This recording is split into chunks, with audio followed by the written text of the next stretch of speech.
अस्सलाम वालेकुम, कैसे हैं सब? आई होप सब ठीक होंगे। तो आज का व्लॉग मैं शुरू कर रही हूँ इफ्तारी की तैयारी से। तो सबसे पहले मैं क्या करती हूँ कि ज़ोहर की नमाज के साथ ही मैं जो अगर दही बल्ले चाट बनाना हो ना, तो पकौड़ियाँ और वो दही बल्ले जो हैं वो मैं भिगो देती हूँ पानी में। और आज मेरा आटा गूँदने वाला था और मैं डेली आटा नहीं गूँदती, 2-3 दिन निकल जाते हैं। तो पहले सबसे पहले मैंने पकौड़ियाँ और दही भल्ले जो थे वो एक ही बॉक्स में जो भिगो दिया। मैं प्याज काट के इसको नमक लगा दूँगी। मतलब दही भल्लों में जो भी सलाद वगैरह, बंद गोभी, टमाटर, हरी मिर्चें, हर चीज़ काट के तैयार कर दूँगी।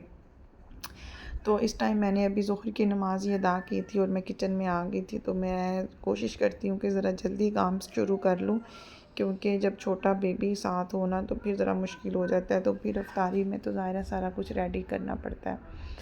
तो आज मेरा दिल था कि मैं थोड़ी सी पकोड़े बना लूँ और बर्गर बनाने थे बच्चों के लिए, और मैंने फ्रीज़र से वो चिकन चंक्स भी निकाल लिए थे।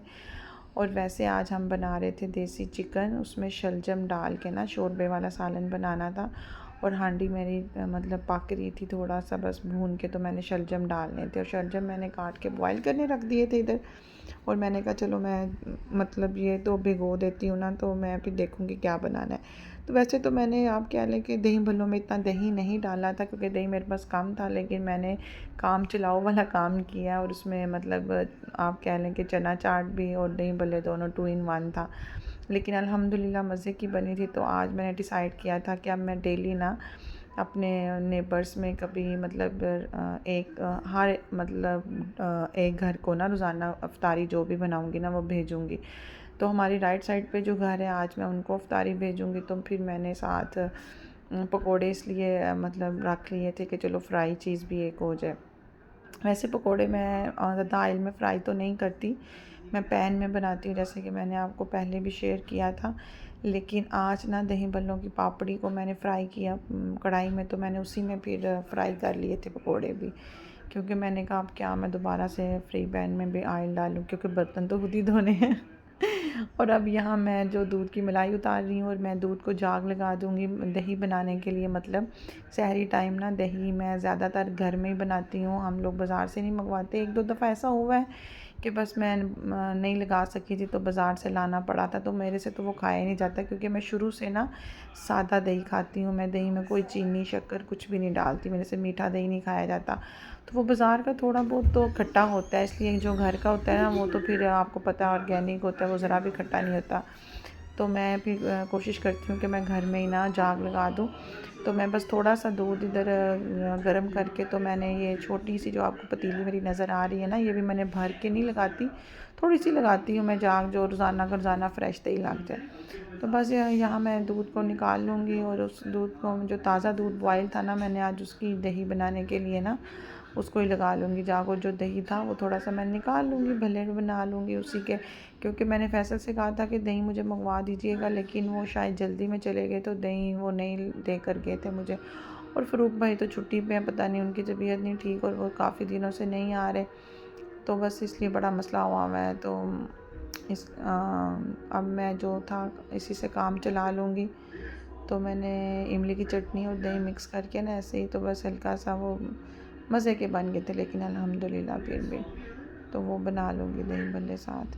तो आप बताएं आपके रोज़े कैसे गुज़र रहे हैं? फैसलाबाद में तो फुल गर्मी अरूज पर आ गई है।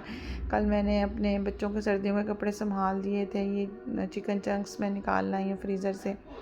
तो मैंने ना रात को फिर जो वो सर्दियों वाले कपड़े निकाले थे वो इतना बड़ा शॉपर वो मैंने फिर ऊपर रखवा दिया था। और यहाँ देखें मेरा चिकन जो है ना वो बिल्कुल भूनने पे आने वाला है। मैं इसको अच्छी तरह भून लूँगी और इसमें शलजम डाल दूँगी। शलजम मैंने वैसे पहले लहदा बॉयल कर लिए थे। तो अब मैं ना अपने कपड़े भी निकालने का सोच रही हूँ। हाँ, मैं अपने कपड़े अभी लोन के यूज़ तो नहीं करूँगी, लेकिन अलमारी में जगह नहीं है, तो पहले मेरा दिल था वो निकाल दूँ। तो ये एक बड़ा टास्क है यार, ये वैसे भी आम दिनों में भी बड़ा हेडेक वाला काम है, लेकिन आजकल रमज़ान में मुझे समझ नहीं आती, टाइम इतना ज़ाया हो जाता है ना इसी सिलसिले में। लेकिन करना भी ज़रूरी है कि वो बिल्कुल ना समझ नहीं आ रही, हाथ नहीं आगे हो रहा अलमारियों में। तो मैंने कहा था चलो मैं सर्दियों का सारा निकालूँगी, तो फिर मैं ना शिफॉन वगैरह के और उनकी जगह बनेगी ना, वो गिरते रहते हैं, तो मुझे बड़ी उलझन होती है इस चीज़ से। तो आज मैंने थोड़ा सा ना वो निकाले हैं, अब कल बाकी का काम करूँगी। तो बच्चों के तो आज मैंने इस्त्री भी मेड से करवा लिए थे, टी शर्ट है ना। अभी शॉर्ट्स तो नहीं पहनाऊँगी, टी शर्ट ही पहनाऊँगी। और यहाँ ये मैंने पकौड़ों का सारा कटिंग शटिंग करके धोकर छान लिया था और उसमें बेसन पकौड़ा मिक्स सारा डाल के रख दिया था। अभी पानी नहीं डाला था क्योंकि इसमें नमक होता है ना, तो ये आलू वगैरह सब्जियां पानी छोड़ती हैं तो वो इतने फिर सॉफ्ट एकदम से हो जाते हैं ना, फिर वो मज़े के नहीं पकौड़े लगते। तो मुझे बेसन कम पसंद है और सब्जियां ज़्यादा हो ना, तो मुझे क्रिस्पी क्रिस्पी बस। और यहाँ मैंने दही और इमली की चटनी जो थी ना वो कटोरी में रखी हुई थी लैदा, और जब मेल्ट होगी तो मैंने दूसरे दही में मिक्स कर ली थी। और इसमें मैं कुछ भी नहीं डालूँगी, सिर्फ थोड़ा सा चाट मसाला डालूँगी और हल्का सा नमक डालूँगी और इसको ना फेंट के रख लूँगी। तो ये इतने मज़े के बन जाएंगे ना, क्योंकि मेरी जो इमली की चटनी है वो स्पाइसी है, उसमें मैंने आपको पता ही है कि मसाले डाले हुए थे, तो इस वजह से फिर मुझे इनमें इतना कुछ डालने की ज़रूरत नहीं पड़ती। तो हाँ, मैं आपको ये बता रही थी कि कपड़ों का तो ये है कि बड़ा ये वाला एक बड़ा टास्क होता है, जो कि मेरा आधे से ज़्यादा तो कंप्लीट हो गया, बच्चों का ज़्यादा था। अब इंशाल्लाह अपना भी आहिस्ता आहिस्ता मैं संभाल लूँगी, सर्दियों के कपड़े और गर्मियों के निकालूँगी। आज कंबल भी मैंने रख दिया वापस, ड्राई क्लीन नहीं करवाया था। मैंने कहा जब अब निकालूँगी ना तो लाजमी ड्राई क्लीन करवाऊँगी, तो करवा के नहीं रखा मैंने ना, ऐसे ही रख दिया। क्योंकि जब निकालो ना तो फिर भी वो बड़ा स्मेल सी आती है आपको अलमारी की, अगर आपने पेटी वगैरह में रखा हो तब भी। तो इस वजह से ना फिर मैंने कहा कि चलो जब मैं इसको निकलवाऊँगी तो तभी मैं ड्राई क्लीन करवाऊँगी। और आप ये बताएंगे ईद की शॉपिंग किस किस ने कर ली और किस किस की रहती है। हम तो डेली ही रोज़ा खोलने के बाद ना, मतलब आप कह लो कभी ईशा की नमाज़ मैंने पढ़ी होती है, कभी नहीं पढ़ी होती, और हम जाते हैं। और यहाँ पकौड़ियाँ और चने और जो थे ना भल्ले वो मैंने डाल लिए थे डिश में, और मैं हाथों से ना जो भल्ले थे वो थोड़े से तोड़ दूँगी ताकि वो सारे मिक्स हो जाए। और ऊपर मैं अब इसके सैलेड डालूँगी और दही पोर कर दूँगी, और फिर पापड़ी फ्राई करके वो भी इसके ऊपर ही मिडल में डाल दूँगी, और साइडों पे दही डालूँगी ताकि पापड़ी सौगी ना हो। वैसे मैंने एक्स्ट्रा भी रखी हुई थी। आज मैं टेबल की तस्वीर या मूवी नहीं बना सकी क्योंकि हमारी लाइट ऑफ हो गई थी इफ्तारी के एंड टाइम पे, और यकीन करें इतना वो अजीब सा वो हो गया ना, उस वक्त समझ नहीं आ रही थी कि क्या करें और क्या ना करें। और इतनी वो झटके लगा लगा के लाइट ऑफ जैसे हुई थी ना, तो लंबी मैंने कहा जाएगी, और वाकई वो लंबी गई। हम लोग रोज़ा खोलने के बाद काफ़ी देर, मतलब चाय वगैरह पी के इशा की अज़ान के बाद ही हम लोग निकले थे, तब तक लाइट नहीं आई थी। और हम लोग 11 बजे घर वापस आए हैं तो लाइट आई हुई थी, और वो भी लोड कम है। अभी मैं वॉइस ओवर कर रही हूँ रात के टाइम, इसका 12:30 पौना 1 का टाइम है। अब्दुलरहमान और बाकी दोनों बच्चे भी सो गए हुए हैं, क्योंकि इसके जागते तो मैं कुछ कर नहीं सकती। तो मैंने कहा चलो मैं अपना ये काम पूरा करूँ, फिर ना टाइम नहीं मिलता सुबह के टाइम ना। मेरा दिल फजर के टाइम भी ये सोया ही होता है अक्सर, लेकिन उस टाइम थोड़ा पढ़ना पढ़ाने वाला काम हो जाता है, कुरान पाक वगैरह पढ़ना होता है, तो फिर पेंडिंग हो जाती है वीडियो ना। तो मैंने कहा ये जो आज सारी दिन की रूटीन या वीडियो थी ये तो मैं आज ही लगाऊंगी। और आज मैंने ये ना जैसे वीडियो थी ना एज़ इट इज़ लगाई है, आज मैंने फॉरवर्ड भी नहीं की। अभी मैं वही गौर कर रही थी कि इतना स्लो स्लो मैं दिखा रही हूँ मतलब काम करते हुए। तो मैंने मुझे मतलब मैं आप कह लो कि मुझे आदत हो गई अब ऐसे बोलना, आपके साथ बातें करना, तो मैं हर बात बताती हूँ। तो मैं ये नहीं बताती सिर्फ कि मैं क्या पकाती हूँ या मैं क्या करती हूँ, मैं ये भी बताती हूँ मैंने आज पूरा दिन क्या किया या मैं क्या करूँगी, या होता है जो माइंड में जो भी है मैं आपसे शेयर करती हूँ, और मुझे अच्छा लगता है। तो पता नहीं हम आप मेरी बातों से बोर होते हैं कि नहीं होते, वैसे मैं बतूनी हूँ काफ़ी बातें करने वाली। तो आज हम लोग रोज़ा खोलने के बाद कहाँ गए थे, हम लोग लैलपुर गैलरिया गए थे, और उससे पहले हम लोगों ने बच्चों के कपड़े भी देखे थे। तो मैंने अपने कज़न्स वगैरह के कपड़े लेने थे ईद के, तो बस उनकी आज शॉपिंग की थी मैंने। तो अपने बच्चों की तो अभी नहीं की, कुछ कर भी लिया। ये सालन की फ़ाइनल लुक देख के मैंने हरा धनिया और गरम मसाला डाल दिया था, और फैसल को बहुत मज़े का सालन लगा था और बना भी बड़ा मज़े का था। ये देख के मैं ज़्यादा नहीं हिला रही क्योंकि वो ना शक्ल ख़राब हो जाती है, फिर वो ऑयल वगैरह ना ऊपर जो आया होता है वो नहीं रहता डोइयाँ मारने से ज़्यादा। और ये चंक्स मेरे वैसे बिल्कुल कुक हैं, बिल्कुल डन है, लेकिन फिर भी ना उनको अच्छा फ्लेवर देने के लिए मैंने थोड़ा सा ऑयल डाल के ना फ्री पैन में इनको हल्का सा फ्राई कर लूँगी।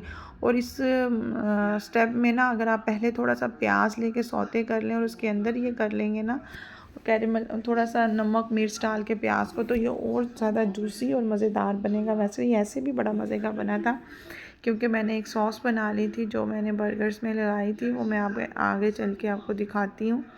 और मैंने बर्गर्स बन भी आज थोड़े ना सादे फ्राई करने के बजाय, यहाँ मैंने कढ़ाई रखी थी पापड़ी फ्राई करने के लिए, तो फिर मैंने इसी में ही आज पकोड़े भी फ्राई कर लिए थे। वैसे ऑयल बहुत कम मैंने डाला था, देर तो लगी थी, लेकिन मैंने कहा नहीं मैं इसी में फ्राई करूँगी।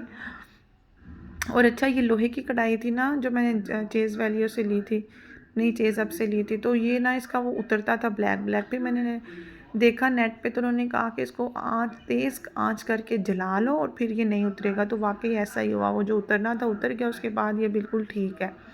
तो फिर मेरी ये ज़ाया होने से बच गई, वरना मैं कहती थी कि पता नहीं क्या होगा। मैं साथ रोटी बन उतार लूँगी पहले, क्योंकि फ़ैसल वैसे तो फ़ैसल ने फ़ौरन खाना नहीं खाते, 2 दिन हो गए हैं वो पहले चाय वगैरह पिएंगे रोज़ा खोल के, तो खाना वो ठहर के खाएंगे। लेकिन फिर भी मैंने कहा चलो मैं ना खाना रोटी बना लेती हूँ, क्योंकि रोज़ा अफ्तारी के बाद ना फिर दिल नहीं करता एकदम से फिर किचन में आओ या काम करो ना। तो मैंने रोटियां भी पहले ही उनकी बना ली थी। जूस वगैरह उनका भी रहता था, तो बिजली चली गई, तो इसलिए आज जूस तो बनाया ही नहीं। हाँ, मैं सिर्फ उनके लिए वो बनाया था, क्या उसको कहते हैं, चाय। चाय बना ली थी और रोटियां बना ली थी। तो रोटी फिर साथ ही लेकर हम बाहर चले गए थे, खाना भी उन्होंने रास्ते में ही खाया था। तो 2 ही रोटियां बनानी होती हैं, मैं जल्दी से बना लूँगी। बच्चे तो खाते ही नहीं हैं उनके लिए, क्योंकि बर्गर आज बनाने थे।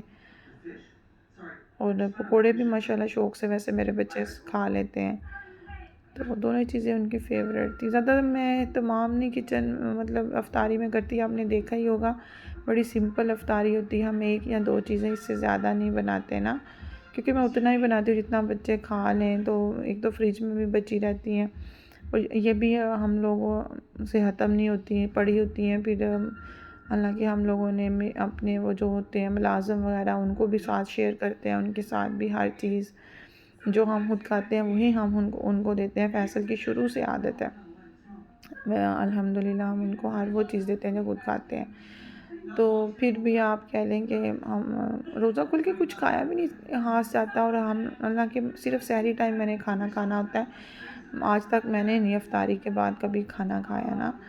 हाँ, जो फ्रूट चाट बनी होती है या चना चाट या दही बल्ले, तो वो उस टाइम अगर मैं ना खाऊँ ना, तो फिर तरावियाँ वगैरह पढ़ने के बाद, इशा के बाद मेरा दिल करता है कुछ खाने को, तो फिर मैं वो खा लेती हूँ अगर कोई लेफ़्ट ओवर पड़ा हो तो। वरना कुछ भी नहीं, पानी शानी पियो और बस सहरी के टाइम ही खाना है। तो कल गैस भी बंद हो गई थी, तो एकदम से इतनी टेंशन हुई ना कि अब क्या करें। लेकिन अल्लाह का शुक्र है आज नहीं बंद हुई, आज तो अभी तक आ रही है गैस। और बाहर के यहाँ से आने के बाद चाय भी बनाई थी शाहजी ने अपने घर जाने से पहले, क्योंकि अब्दुर्रहमान बहुत तंग कर रहा था, तो मैंने तो नहीं बनाई, तो उन्होंने बना के फैसल को दी थी। तो मैं तो अभी तक किचन में नहीं गई, अभी अब्दुर्रहमान को सुलाया और वॉइस ओवर करने बैठ गई हूँ। अभी किचन में जाके देखते हैं। वैसे तो बर्तन वगैरह मैं धो कर गई थी, असल में आज मैंने नमाज़ नहीं पढ़ी थी ना, तो बस मुझे आते ही ये था मैं पहले नमाज़ पढ़ूँ। नमाज़ पढ़ी है पहले, फिर बच्चों को सुलाया, तो अब मैं जाऊँगी किचन में, ज़रा देख कर आऊँगी। और वैसे अभी थोड़ी देर बाद सहरी का टाइम भी हो जाएगा, तो फिर देखी जाएगी क्या बनता है। तो और यहाँ बातों बातों में मैंने बर्गर भी तैयार कर लिए थे, और मैंने यहाँ इसके ऊपर जो सॉस बनाई थी उसमें मायोनीज़ और चिली गार्लिक सॉस और ग्रीन जो क्या होती है ना हरी चटनी, वो डाली थी। तो बड़ी मज़ेदार ये स्पाइसी सी बन गई थी, और इसमें सिर्फ आइसबर्ग लगाया था, क्योंकि बच्चे सादा सैलड पसंद नहीं करते, वरना आप टमाटर भी लगाओ तो ये बड़ा मज़े का लगता है। तो अभी इफ्तारी में टाइम था, तो मैंने इसको बटर पेपर से कवर कर दिया था ताकि ये ड्राई ना हो, और मैंने देसी घी लगा के इसको सेका था, आपने देखा ही होगा। या बटर लगा लें आप, तो ये बड़े फिर जूसी से बनते हैं, ड्राई ड्राई नहीं बनते। आपने देखा होगा अक्सर बर्गर खुशक से होते हैं, वो फंसते हैं जैसे हलक में ना, तो अगर आप ऐसे कर लेंगे तो वेल एंड गुड हो जाएगा, तो बच्चे भी शौक़ से खा लेंगे। तो बस ऐसे मैंने बर्गर सारे रैप कर दिए। तो रसफ़ी ने फिर भी इसमें से सैलड का जो लीफ था वो निकाल के खाया था, वो बिल्कुल भी नहीं खाता। और हम अब बड़ा हो गया ना, वो इतना तंग नहीं करता। उसके बाद हम लोग आ गए थे लैलपुर गैलरिया, और अब्दुलरहमान को फुल नींद आई थी, लेकिन इधर आके इसकी बैटरी फुल चार्ज हो जाती है और ये हुश हो जाता है, और इधर आके ये ऐसे हो जाता है ना जैसे अभी सुबह ही हो गई है इसके लिए। और बस मुझे छोड़ दो, मैं जिधर मर्ज़ी जाऊँ। और फैसल बोल रहे थे कि तुमने इसको अच्छे कपड़े नहीं पहनाए, ये आम कैजुअल कपड़ों में, मतलब जो इसने घर पहना था तुम ऐसे ही इसको ले आई हो बाहर। असल में लाइट ऑफ थी और इतना वो घबरा रहे थे बच्चे, तो बस मैंने जैसे थे ऐसे ही बस ले आई हूँ बाहर। और अब्दुलरहमान तो वैसे ही हाथ नहीं आता इसका, बस मैंने पैम्पर बदला और जूता पहना के, तो शूज़ भी नहीं इसके मिल रहे थे उस वक़्त। और यहाँ हम लोग ऊपर चले जाएंगे सीधा। और अब्दुलरहमान ना माशाल्लाह ज़रा नहीं डरता, खुद ही ये मतलब कहता है मुझे छोड़ दो, तो मैं सीढ़ियाँ भी खुद ही चढ़ूँगा, लेकिन है तो अभी छोटा ना, तो मुझे डर लगता है, तो फिर मैं इसका हाथ पकड़ लेती हूँ। तो इसको काबू करना बड़ा मुश्किल है, क्योंकि चीखें मारता है हर चीज़ को देख के, और फिर भागने में भी ना आगे आगे हो जाता है। तो यहाँ इन्होंने रमज़ान करीम की बड़ी खूबसूरत डेकोरेशन की हुई थी, जो मेरे दिल को इतनी लगी ना। और हम लोगों ने फिर इधर तस्वीरें बनाई, और यहाँ ये जो सामने इन्होंने बनाया हुआ है, यहाँ हम सब बच्चों ने और मैंने पिक्चर्स भी बनाई थी, और मूवी भी बनाई है। ये एसपी इधर बनवा रहा है तस्वीर, और ये लाइमलाइट पे मुझे ये शर्ट बड़ी प्यारी लग रही थी, कढ़ाई वाली। यूँ लग रहा था जैसे ये हैंडमेड है कढ़ाई ना। तो अच्छे वैरायटी आई हुई है। ये डेकोरेशन रमज़ान के में हम लोग पहली दफ़ा लैलपुर गैलरी आए हैं, और बड़ा खूबसूरत सजा हुआ था। और अब सुबह शायद वर्कशॉप चली जाए हमारी गाड़ी, तो फिर हम लोग 1 हफ़्ता या 10 दिन तक नहीं बाहर जाएंगे। हम लोगों ने अपनी जो तैयारी करनी थी वो कर ली है, जो रह गई है वो देखी जाएगी क्या होता है। वैसे मैंने अभी ईद का सूट नहीं लिया। उसके बाद फैसल तो नीचे ही थे, तो मैं बच्चों को लेके ऊपर आ गई, और हम लोगों ने ये ब्राउनी और वनीला खाई थी, और चोको लावा और वनीला, और ये बहुत ही टेस्टी थी। जो ब्राउनी थी इसने तो मेरा दिल जीत लिया। हालांकि मुझे समझ नहीं आती थी कि कैसा फ्लेवर होगा, लेकिन ज़बरदस्त था। अगर आपको मेरी वीडियो अच्छी लगी है, लाइक करें, शेयर करें, सब्सक्राइब करें मेरे चैनल को। और मेरी तरफ से अल्लाह हाफ़िज़। और रमज़ान में अपनी जो नमाज़ें रोज़े हैं उन सब में की दुआओं में मुझे और मेरे बच्चों को याद रखिएगा, और मैं आपको याद रखूँगी इंशाअल्लाह। अल्लाह हाफ़िज़।